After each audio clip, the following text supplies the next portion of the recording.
on the very top. Slide it forward. Hey everyone, how are you?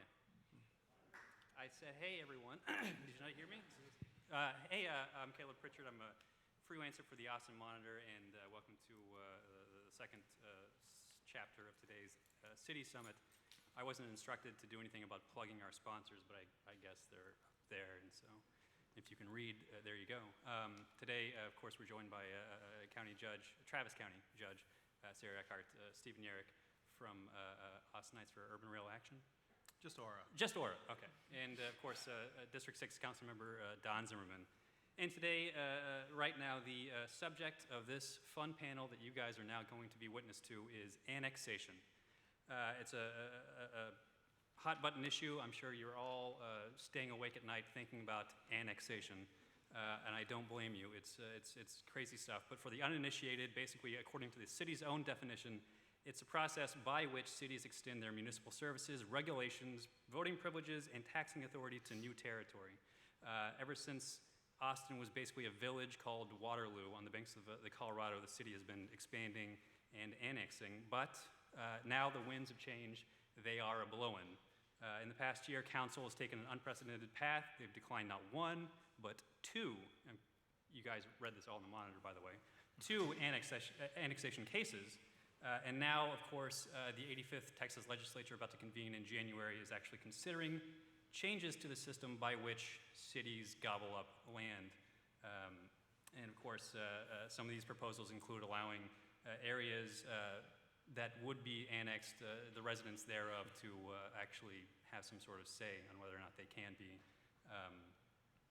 annexed. So just started off by privilege of seniority of office, Judge Sarah Eckhardt. How are you? I'm fine. Good, great. This is going swell. So how does the county feel about such a wacky idea of giving people who would be annexed the right to say whether or not they should be annexed? Well, I think you got to back up for a moment to kind of get a global picture of this. This panel, I'm backing up all the way. Back it on up, y'all. Just back it on up today. Our job in rapidly urbanizing counties like Travis County, Bexar County, Dallas County, El Paso County, Harris County, really we feel that our job is to make the unincorporated area so nice that some municipality or another will actually annex it. The reason for that is that the kind of services that you would expect in a highly urbanizing, rapidly urbanizing area are frankly cheaper to provide per capita through a municipal system rather than a one-off individual system of wells, septic tanks, municipal utility districts, private trash hauling, et cetera, et cetera, et cetera. It's actually cheaper for the individual, for the taxpayer, to provide these communally than to expect people to do it on their own or by neighborhood or by smaller development community. So as a general rule, we as a county support annexation. And as a general rule, for time immemorial, the state also has supported annexation because once an area gets annexed into a municipality, it's off the state's books. And they like that because the state doesn't like to pay for anything. So this is intriguing, the idea of areas being able to prevent annexation. It is in most instances not in the individual's benefit to not be annexed. And curiously, it's going to be the wealthier communities that buck annexation most likely. And they will stay on the state, on the county and on the state. It creates real lumpy service delivery with regard to emergency services, for instance, which we can go into later. Lumpy. That's lumpy? Lumpy. Yeah, you get areas that are wealthy enough to stay off on their own and provide themselves premium services and take themselves out of, it's just like health insurance. If you take all the wealthiest, healthiest people out of the insurance pool, it becomes more expensive for everybody else. I imagine, Councilmember Don Zimmerman, you might have a slightly contrarian take on things. Well, I knew I would be opposite, but I didn't realize diametrically opposed to everything that the judge just said. She is correct that in private industry, there is a concept of economies of scale. And so in theory, actually in practice, in general in the private world where efficiency is important, it is true that we realize economies of scale. In government, unfortunately, it is the opposite. We did an analysis of water billing. Mr. Jennings is here. It's great to see him here.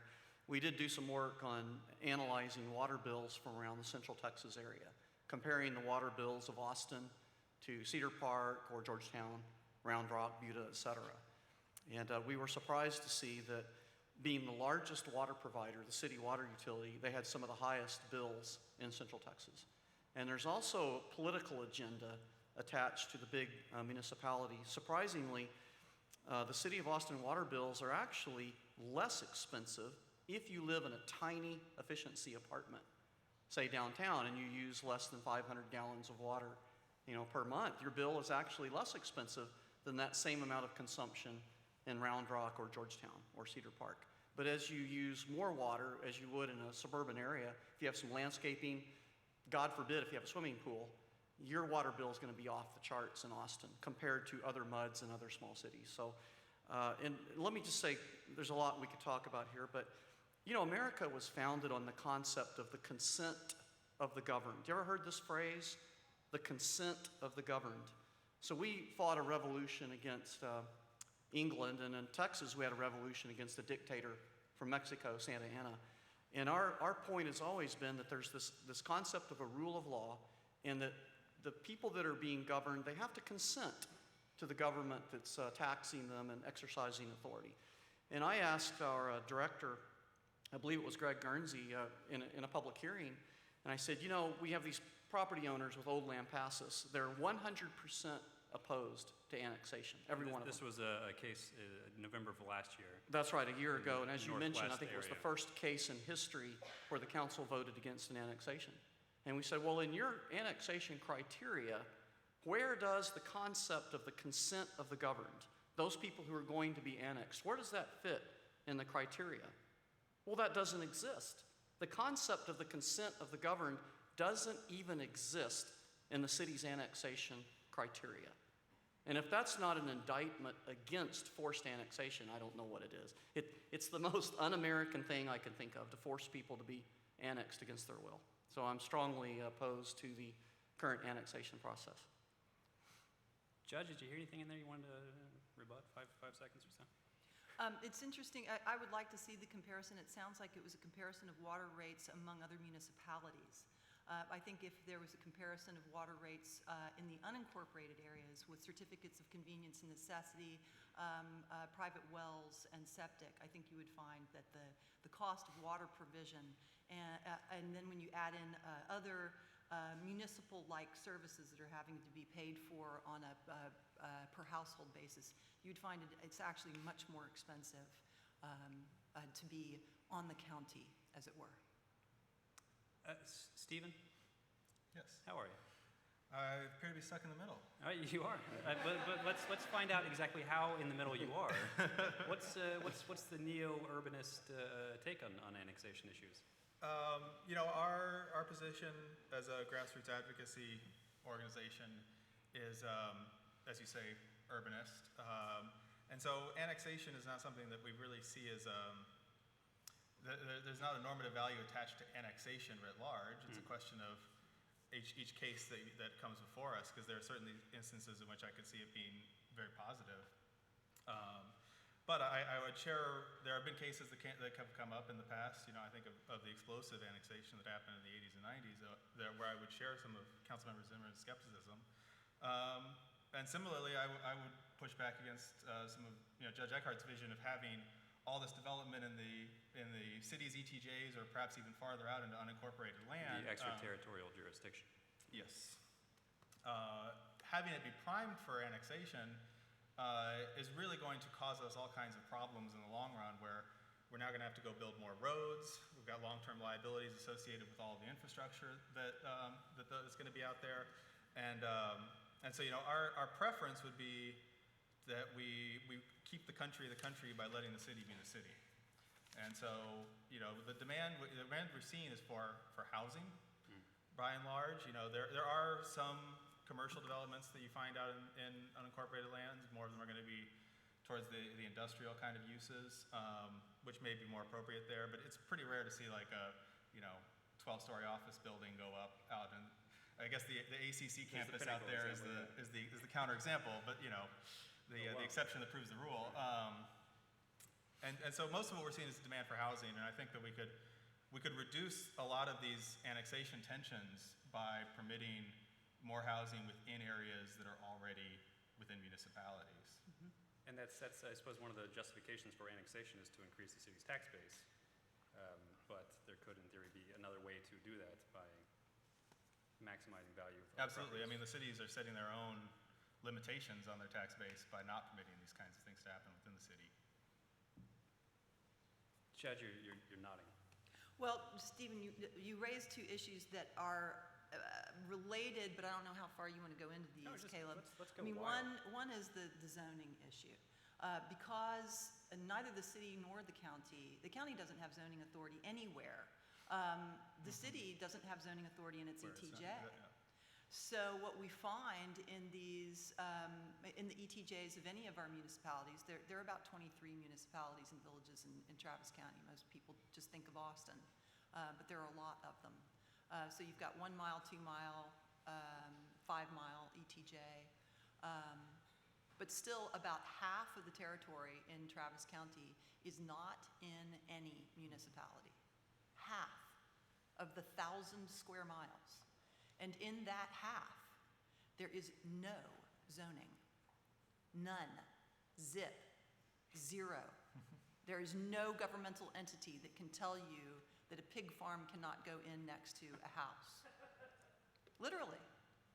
There is no governmental entity that can say you cannot put an above-ground fuel storage tank right next to an elementary school.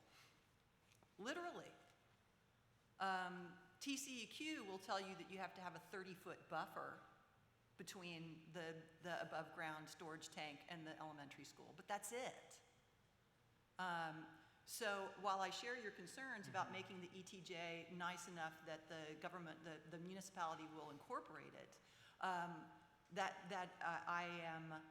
am chasing after development and hoping that I can extract voluntarily orderly development. So at the county, unlike the city, we have very, very little sticks. We work with carrots. So we are constantly engaging the development community in an attempt to get orderly development that plays nicely with what's happening next to it.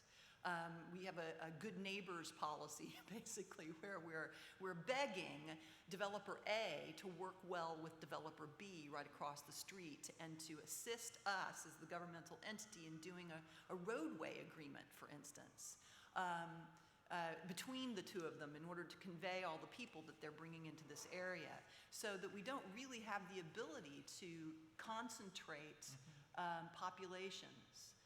Because there's a huge market incentive to take a cornfield that's super cheap out in Del Valley and plunk 1,000 rooftops on top of it, because that dirt's cheap, and then force the governmental entity to run a road after the constituents already moved there.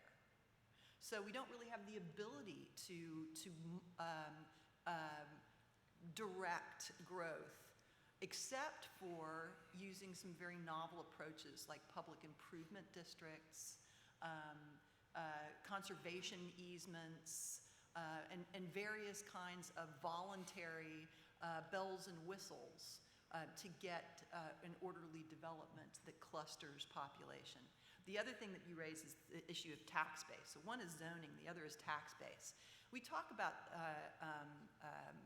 annexation like the city is just wildly gobbling up areas. It's not. I should have brought a map. There are huge donuts. When you look at the incorporated city limits of Austin or of Pflugerville or of Lakeway or of Bee Caves, you will see donuts that are so inexplicable, they're not. Take a closer look. They're poor folks. They're poor folks. The municipalities are not dying fallen all over themselves to incorporate Northridge Acres between Round Rock, the city of Austin, and Pflugerville. Nobody wants Northridge Acres. And if you take a look at the Emergency Service District number 4, it has been carved up through annexation into, I believe, 7 different pieces.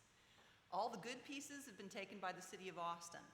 All the pieces that are difficult to serve have been left with that Emergency Service District. Same thing with Emergency Service District 11 and 12. The good chunks, Formula 1, that gets annexed. That gets annexed. Las Lomitas, that has no water supply, that's between Formula 1 and the city of Austin, it didn't get annexed. And what are the consequences of that? The consequences of that, there was a great article, I believe it was in the Dallas paper, sorry y'all, It was, called offense. No City Dallas. And it was about the portions of Dallas County that are not inside the city of Dallas, and how they will always not be inside the city of Dallas because there's no tax base there. They will always be on the county. And what do you do about portions of your community that will always be on the county, that will always struggle with water, wastewater, trash pickup, emergency services, roadway infrastructure, et cetera, et cetera, et cetera, because no municipality will pick them up. If I could, so go ahead. I was waiting for a chance to break in there. I appreciate those remarks. I think what the judge has stated, I mostly agree with. The city has some people that can do math, and if they see an area of the city that's going to cost them more in services than they can bring in from the profit of taxes, they will not annex. And so I think the judge just laid out pretty clearly the profit motive that the city government has in deciding whether they're going to annex or not.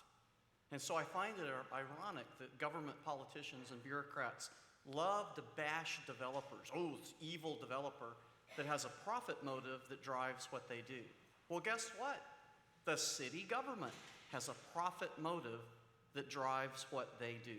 And if they see an area that needs, put that in quotation mark, needs city services, maybe it's an area that was a mud or some other local community that went in with septic tanks. And if the city annexes that property, under the law, it will be required to provide, say, sewer service, water and sewer service. They're going to do some math and say, oh my gosh, that Northwest Austin rocky limestone soil, it's going to cost us a fortune to dig up those streets through that rock and put in a sewer system. We don't want it. We don't want it. It's going to cost us money.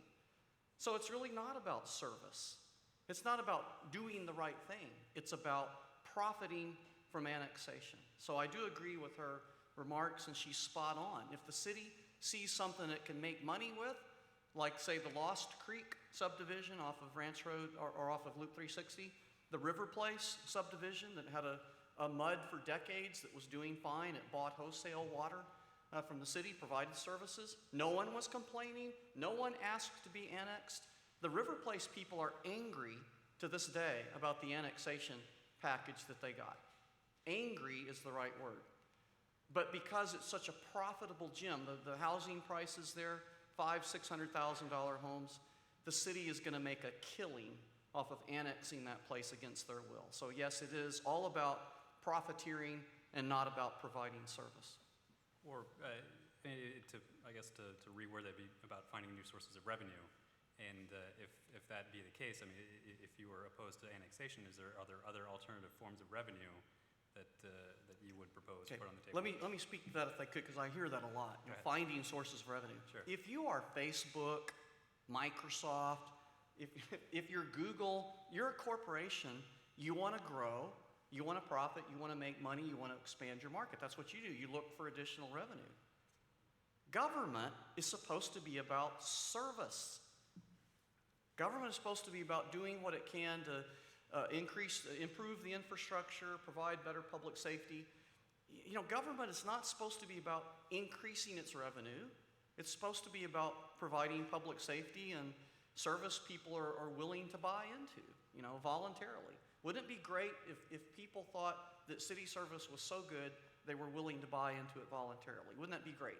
That they're a nonprofit organization that simply provides service, but they're not. The city governments now look at themselves like the next Google. We want to grow our revenue. You don't want to grow your revenue. That's not why you exist. You don't exist to grow revenue and rule over people. You exist to serve. I guess my issue on city council is I come from a diametrically opposed point of view. All the government bureaucrats and politicians talk about local control. I talk about local liberty. The purpose of government is to defend your political liberty and stop your neighbor from violating your liberty. The purpose of government is to defend liberty, to not control you. The purpose of government is not control, it's to defend liberty. So I have a diametrically opposed view of what the government is for, so I guess that's why I don't fit in that conversation very well. I see the judges scribbling furiously. We're sort Not of curiously. the manner in which I suppose we're digressing a little bit, but while we're in a statement of principles, this is fun. Why not, Judge? What do you have to say about that? Are you a servant or a ruler? Well, I think you know how I would answer that. But I want to engage Stephen on this. I have long thought that it would be super useful, and maybe Google can help us out with this, to establish kind of a Better Business Bureau third-party rating of the services and the cost for the service across the county. Because I think what you would find if you took a $600,000 home in River Place and you took a $160,000 home in Austin's Colony off of 969, and you compared the costs, and you compared things like transportation infrastructure, what's your time to commute, your travel time, what is the response time for emergency services vehicles if you have a heart attack? What's your likelihood of wildfire? What's your likelihood of flooding? What is your, the ratings of your school? Now, we often, when we're looking for a home, go straight to the school district ratings. That's an easy one to do, and everybody does it. But we don't really have a good centralized location to take a look at how long it's going to take to get an emergency service vehicle to you when you have a heart attack. So one thing that I am intrigued by is River Place, for instance. Yes, there's this idea that, yeah, the city of Austin went out there and for profit gobbled up a bunch of rich people and their expensive property, and that was really great for the city. But consider the fact that getting out 2222, it's one of the most expensive areas to serve from an emergency service perspective. During the wildfires, this was in Steiner, but Steiner is right next to River Place. That is an extremely expensive area to serve. One of the reasons, it's not only because of the environmental sensitivity of that area that we have been discouraging growth there. Another reason we've discouraged growth in western Travis County is because of the terrain. It makes it extremely difficult to run roadway infrastructure, utility infrastructure, and emergency services through there. So living out there as the public services necessary are very high. There's a reason why that was considered cedar chopper country and was not incorporated into the city until it became so desirable that the per lot value was high enough to make it annexable. For decades and decades, it was not annexable because it was simply cost prohibitive. Now, conversely, out in Austin's Colony, the dirt is cheap. With 969 improvements, the transportation infrastructure is relatively good, and once we get another crossing of the Colorado River, it will be excellent. Emergency response time is pretty darn good these days. Actually, if you did just a straight-up comparison of services, you would find that it's a far better deal to purchase a home in Del Valley than it is in the ravines of the hill country to the west. It is safer, it is cheaper, and you have a lower cost per capita of servicing it. That's why it's the preferred development corridor. I'm not sure that that's I'm not sure exactly what part you're wanting me to engage on. I think what I'm hearing Well, from... but wouldn't it be cool if a person could go to some website and compare houses on the metrics that really matter to quality of life, rather than just the spin of a real estate agency? Because the real estate folks aren't going to tell you that the response time for emergency service vehicles in River Place is sucky. They're just not. They're not going to tell you that you're going to need to shelter in place at the golf course when the wildfire comes through, because you're not going to be able to get out on 2222 or 620. They're not going to tell you that. Well, I mean, I know of some very direct examples of that. You know, my in-laws live in one of the donuts, just surrounded entirely by Councilmember Zimmerman's district. They're on the north side of Anderson Mill, and on the south side is the city. And, you know, they can't get, they call, they have a dispute with the business across the street, and they're like, you know, city police come out and they go, wait, you guys are on the other side of the street. And like the Wilco sheriffs have to come down and they go like, wait, we have to drive through the city to get here? You know, this is It's a Springwoods mud area there, right? Yeah. Familiar with it. And the most interesting thing to me that's going on there, though, is directly next to them is I believe it's a David Weekley development, new housing, that would be illegal to build anywhere within the city limits. It's far denser than you could do in any of like our quote-unquote established neighborhoods, you know, smaller lots, bigger houses, smaller setbacks, this sort of stuff. So I think that there's the statements that you guys are talking about, situations are really peripheral situations, you know, comparing River Place or Del Valley. Like, you know, the population of Travis County is what, 1.4 million, something like that? And the population of the city of Austin is just shy of 1 million. Inside. It's about 900,000. I think the census estimates that came out in June of last year were 985, and so that's a year old now. So we're probably like right on the million bubble. So it's fair to say that, you know, for the overwhelming majority of the people who live here in the, you know, Central Texas, Travis County, Austin area, these are really marginal questions because the number of people affected are small. Right now, for those people who are affected, they're very large, absolutely. And I appreciate the conversation about costs, and I'm going to link it back to Don's question is who pays, right? Like when we talk about a place like River Place or Del Valley, you know, my main interest in being a taxpayer of the city of Austin is how much subsidy is being offered to those places. And there's a good chunk of people who are living in ETJ or just straight up, you know, unincorporated county land. They're coming into Austin every day. They work here. You know, most of the times that you're going to be flushing the toilet when you work here are going to be at your office and not at your home. So you're taxing our water infrastructure. You're driving on city streets. They're paid for purely by City of Austin taxpayers. And so the question is the incidence of these costs is just as important as the total amount of them, right? And this is where I understand the argument for annexation can come up that like maybe it is even a loser. Right? We're not about trying to make profit. It's like we are providing services to this population already.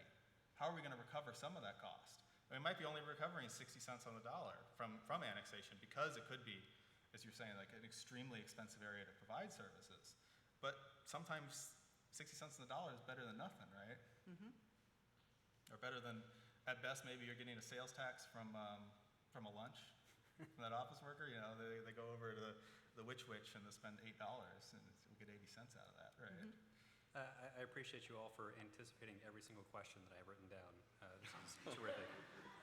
But I do want to give the council member a chance to respond to that. I mean, these people are, you know, in theory, are they leeching on us? Well, were you just being facetious, or do you have some other questions you wanted to get to? No, I've before we run out of got a time? few others, but you know, feel free to anticipate those as well.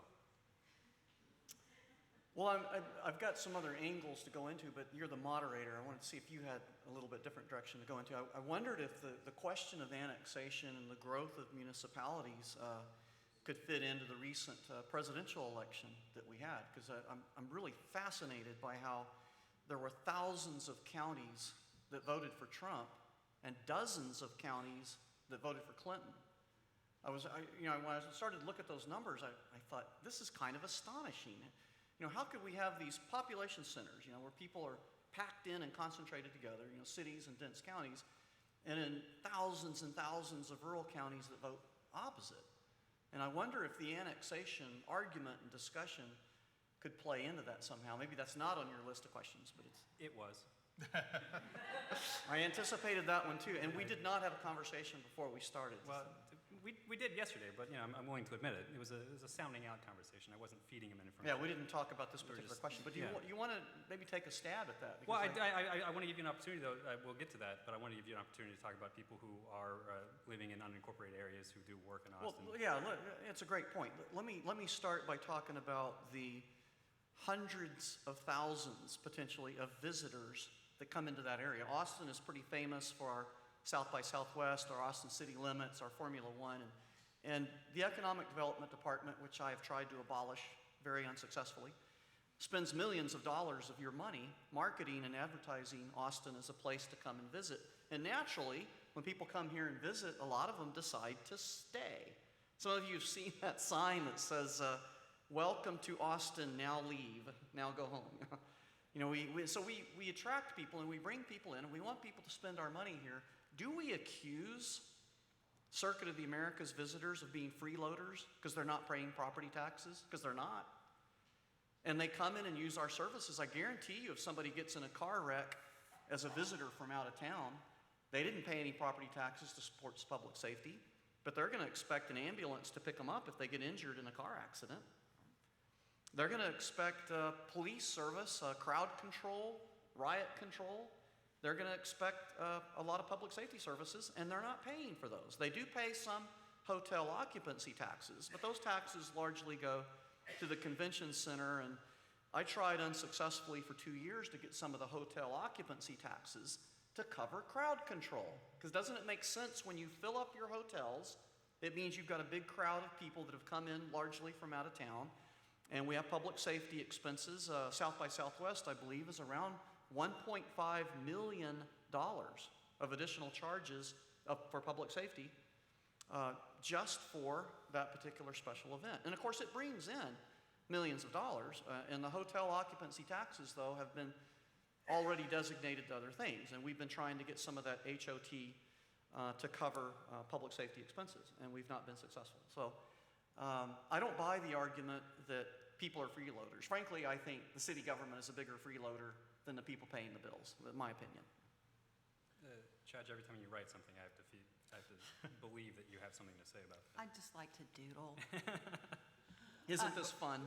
I appreciate the discussion of hotel occupancy taxes, because what I'm hearing from both of you in different perspectives is that the current regime that is promulgated by the state of Texas for local political subdivisions is broken, right? Like ESD is getting carved up, annexation's happening, perhaps against the will of some of the property owners, these kinds of things.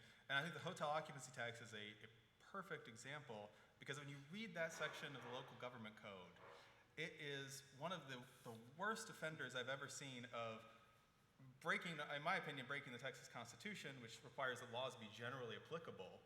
And it is set up so that, like, it carves up piecemeal what different, exactly, I mean, they're basically bills of attainder, and you can't do that, you can't do that, but it does it in a language of saying, like, a county, a municipality of a population of this, and a county less than the population of that, adjacent to a navigable stream, has these rules attached to it. Some other jurisdiction has different rules attached to it, right? And this happens all the time in the state regulations. And if we're talking, we haven't really talked about the possibility of the current legislative session adjusting annexation. But like, if we're going to put those kinds of questions on the table, we're talking about adjustments to the nature of our political subdivisions. I really hope we can have a broader conversation about that. I mean, you mentioned, Judge, the inability of Travis County to zone, right? Well, Cameron County has zoning power on South Padre Island, right?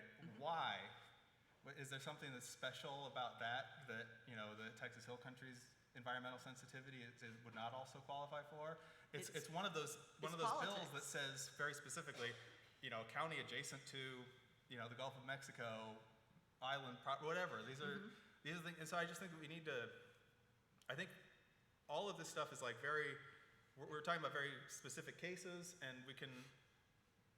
the best way to address this is going to be to re-examine.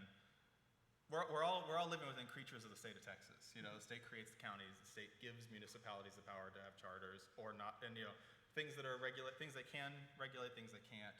And I think it would be really good to have a kind of holistic assessment at the state level, which I know none of us are really.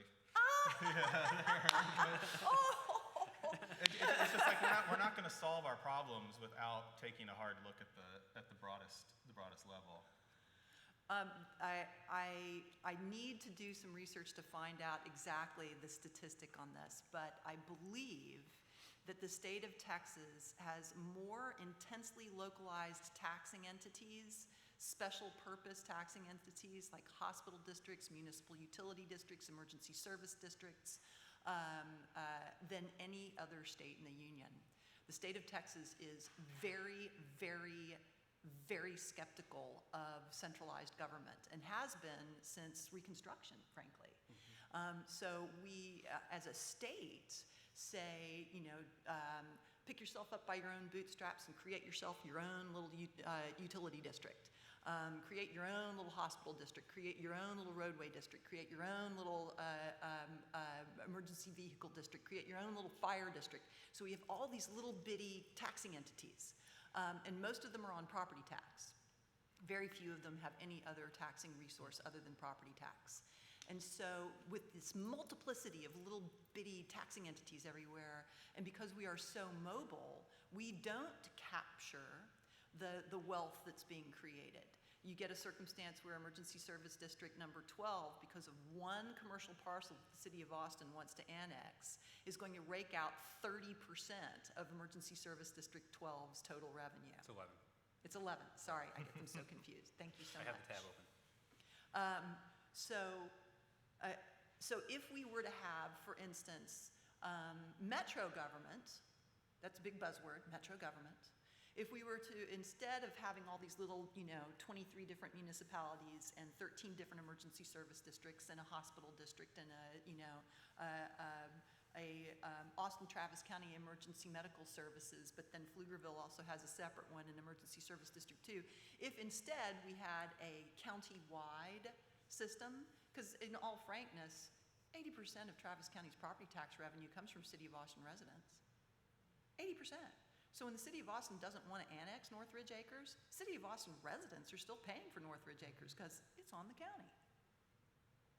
So we could work toward metro government, at least through contract, through intergovernmental contract, in order to get that economies of scale that Councilmember Zimmerman suggested, without annexation, because these folks are in the county whether they like it or not, just by dint of geography. And we could utilize the property tax for that. The downside of that is counties have nothing, well, virtually nothing, but property tax to rely upon.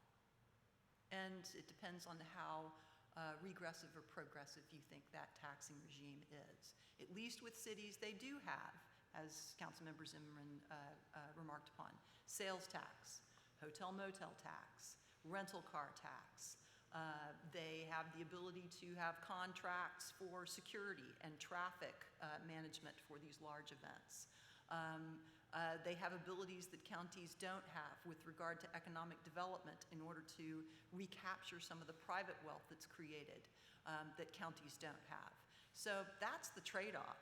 We could go to metro government tomorrow and put it all under the county rubric, but it's all going to be property tax.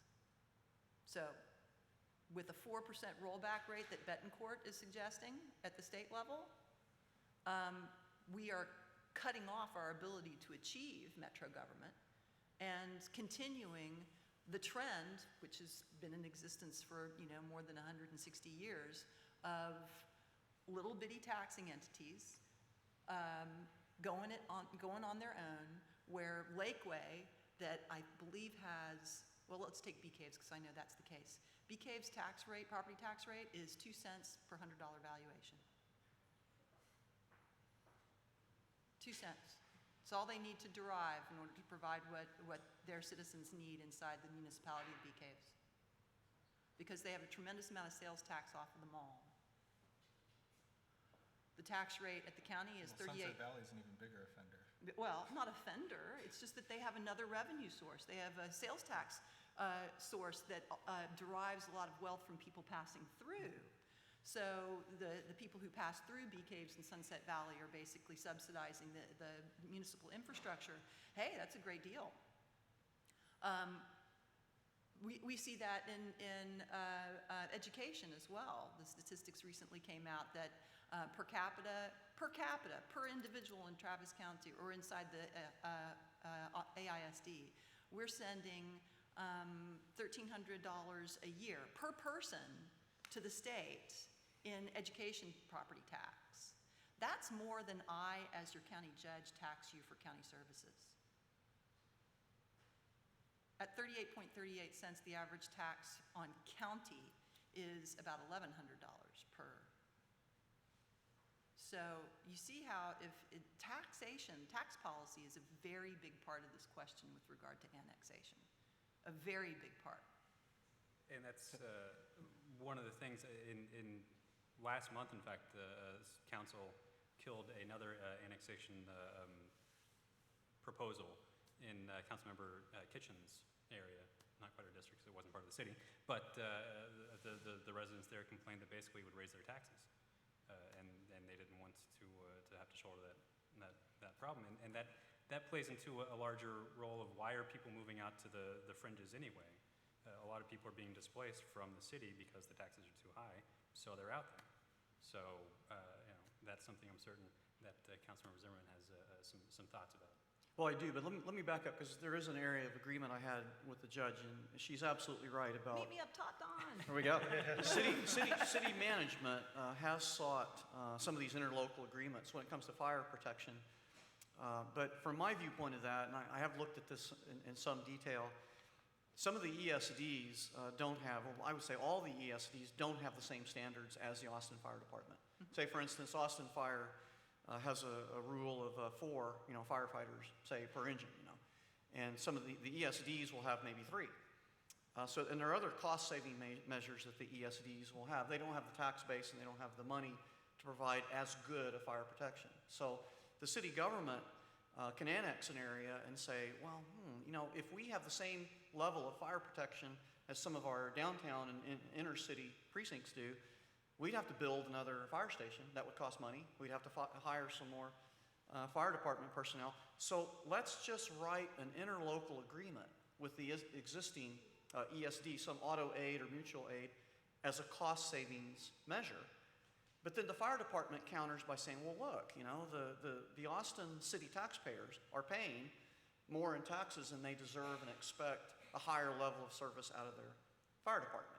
So from the viewpoint of the Austin Fire Association, they say, well, these people that are being annexed are being shortchanged because they're not getting the same level of service.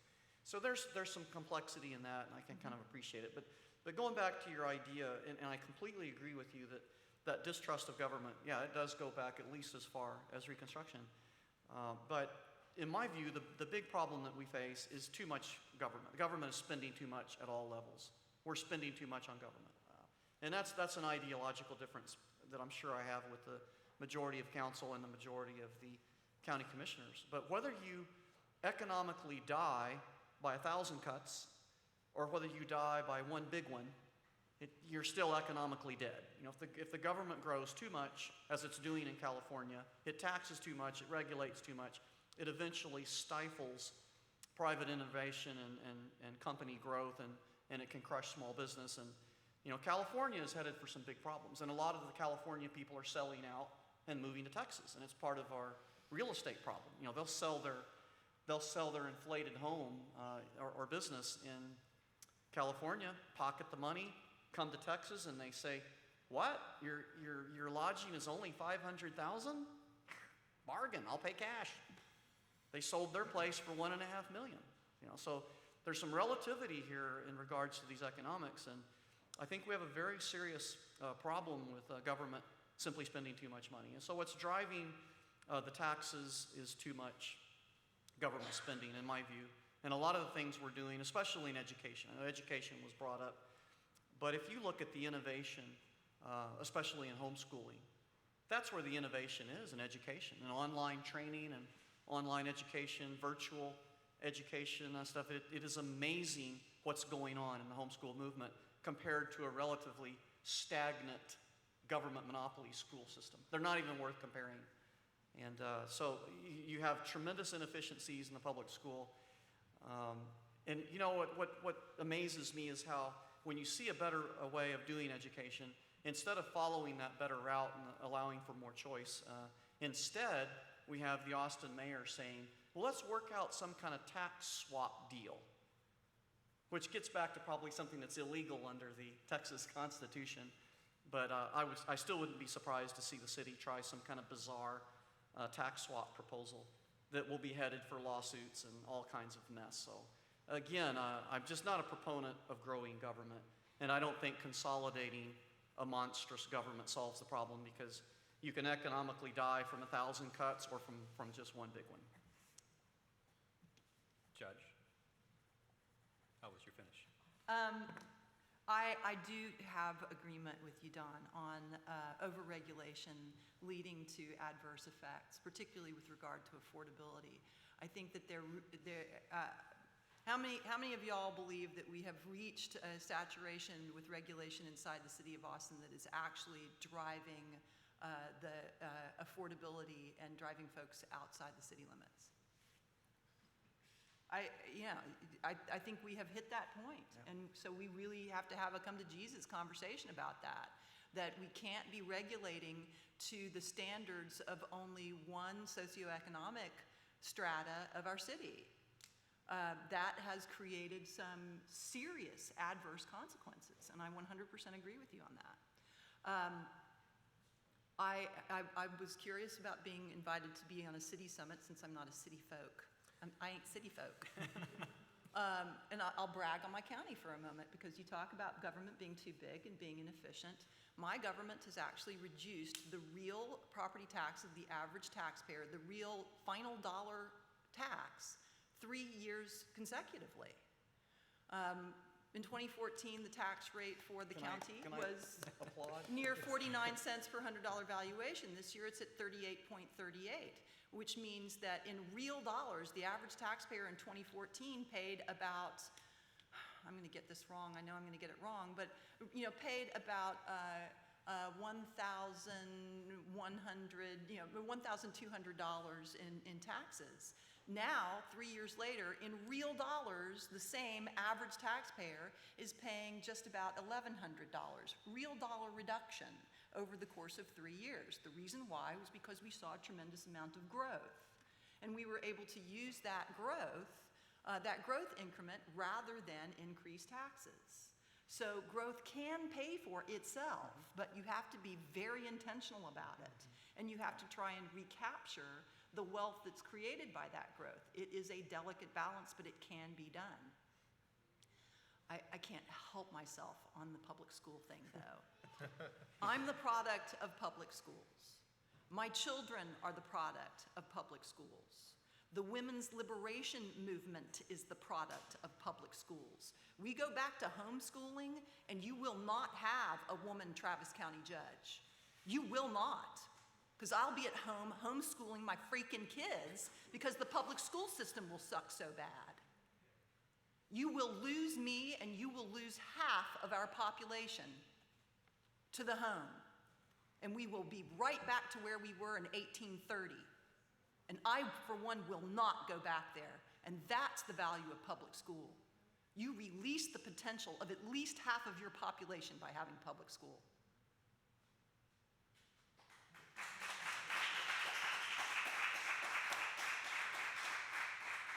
Back to 1830, when we didn't have to worry about annexation issues. That's true. Well, but we would be living under Santa Ana.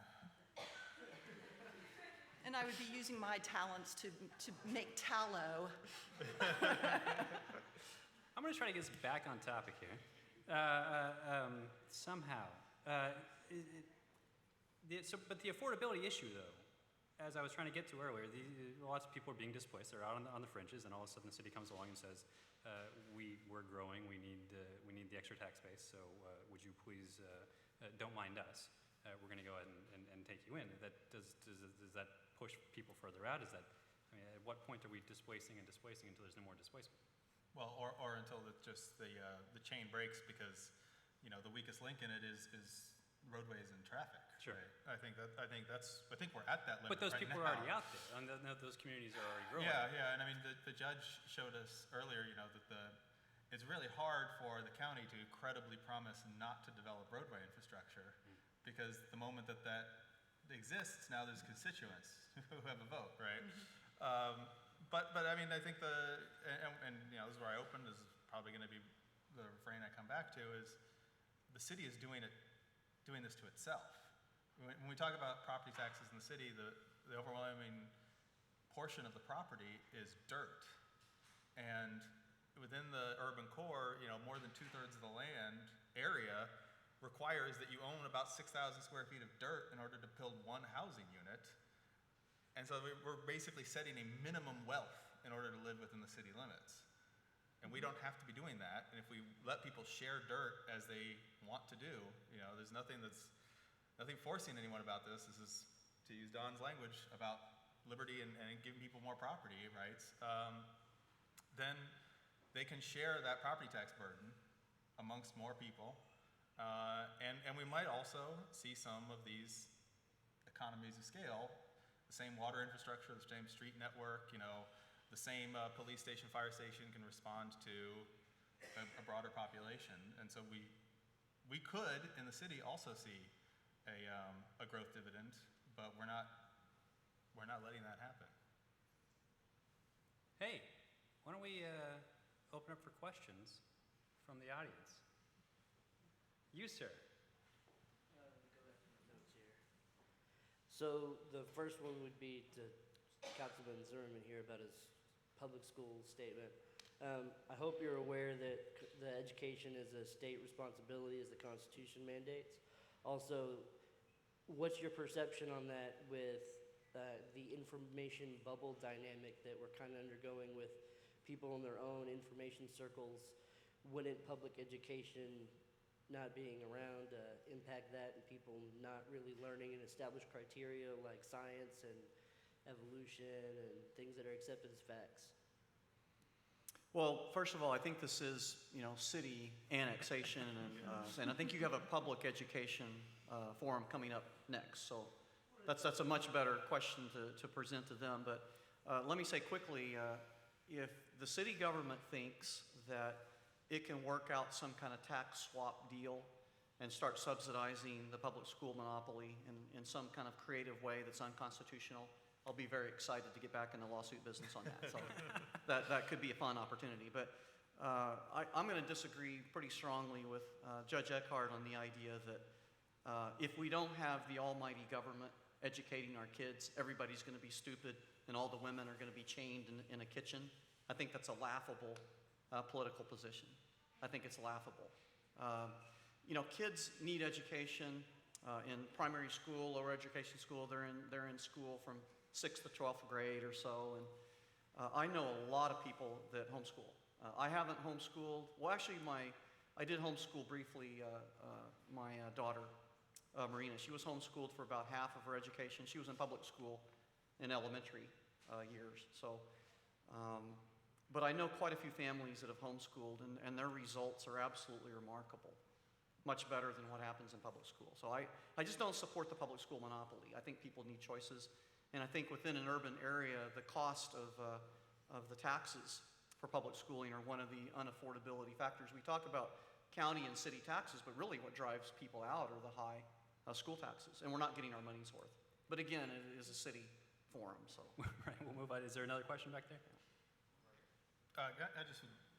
Your other point there about the information bubble, I think is something that is a very real problem, and I would echo your concerns there.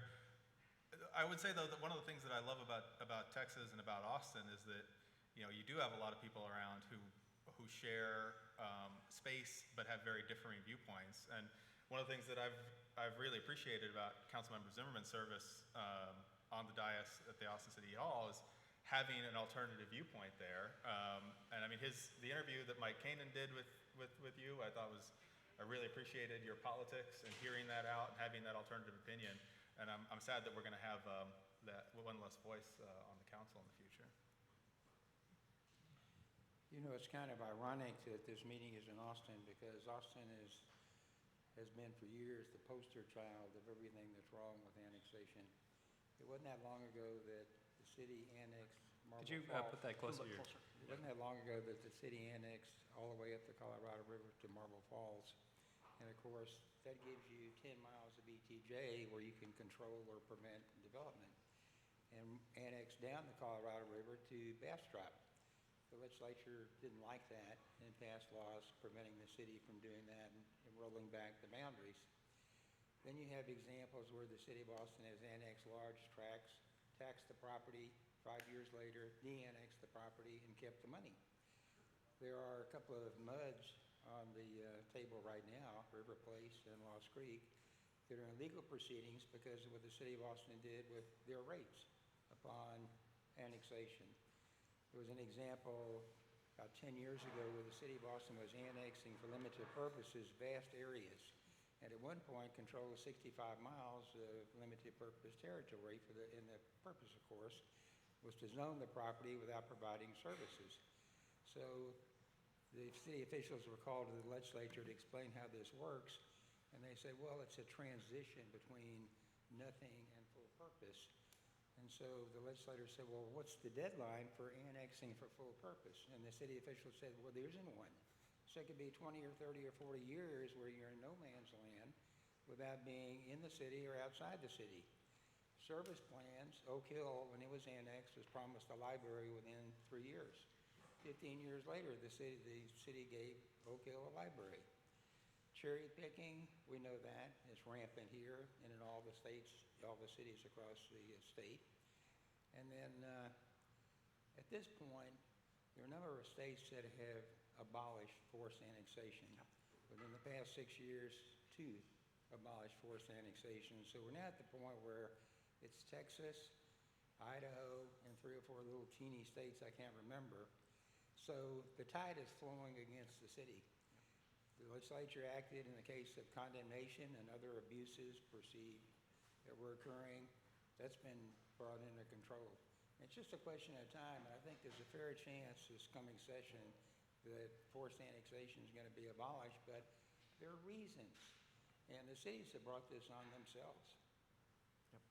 I wonder, Judge, does the county have any sort of coherent policy yet about the proposals in the legislature?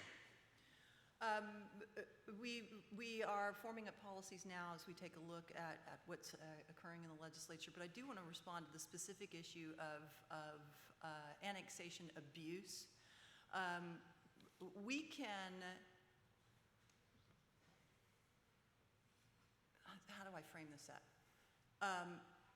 The most abusive annexations that we've seen in Travis County from a county perspective have not been by the city of Austin. The most abusive annexations have been by communities like Mustang Ridge and Creedmoor that annex areas to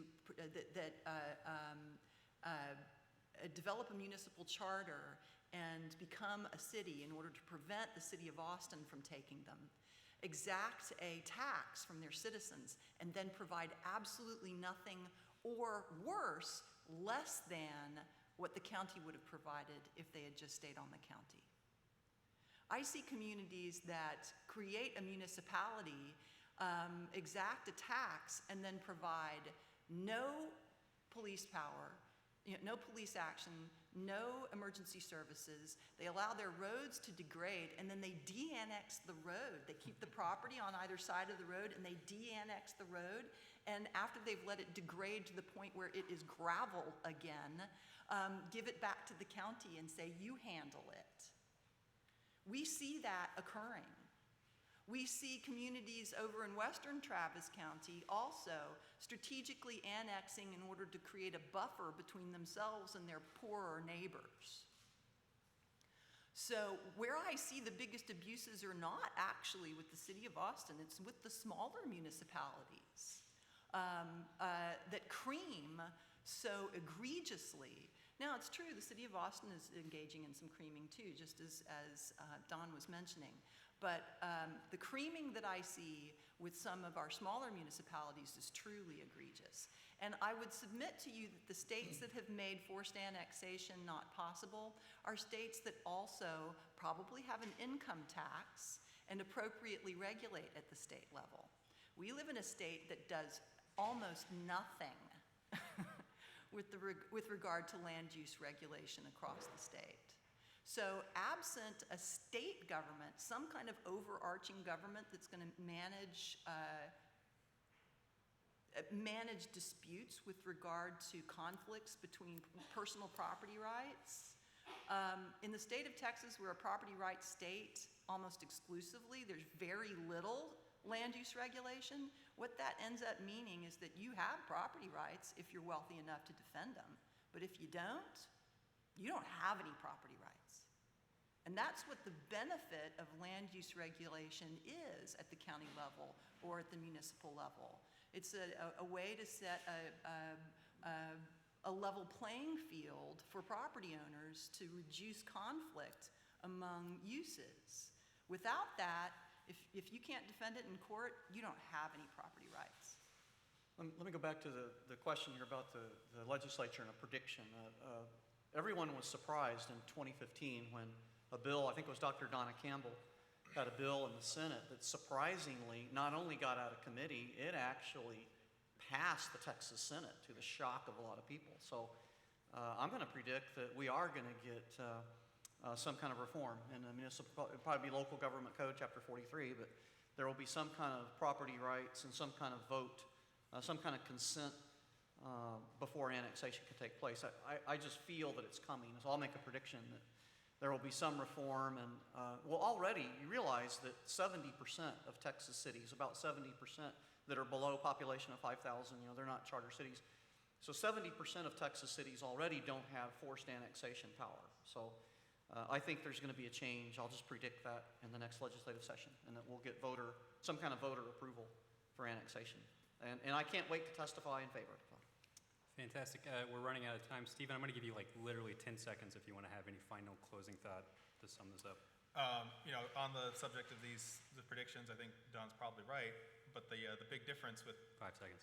Texas is Texas provides no funding to municipalities to make up for the regional impacts of places, where most other states that don't have this kind of policy get funding, the municipalities get funding straight from the states to say, hey, all these people who live outside your city are using roads you're paying for, are using water you're paying for, and so there's some direct funding to make that up. In the absence of neither annexation nor funding, it'll be a very difficult path ahead. We'll have to see what happens. Can't wait. Stay tuned. We'll certainly be writing about it in the Austin Monitor, so it'll be fun. Thanks for everyone for joining us here. Thanks you all. This was quite the sprawling conversation. And stay tuned for our next panel, something about robot cars or something. Robot cars or Robin Hood and state school finance, which I hope you all stick around for. Got about 5-10 minutes before that happens, but please do stick around. It's going to happen real fast.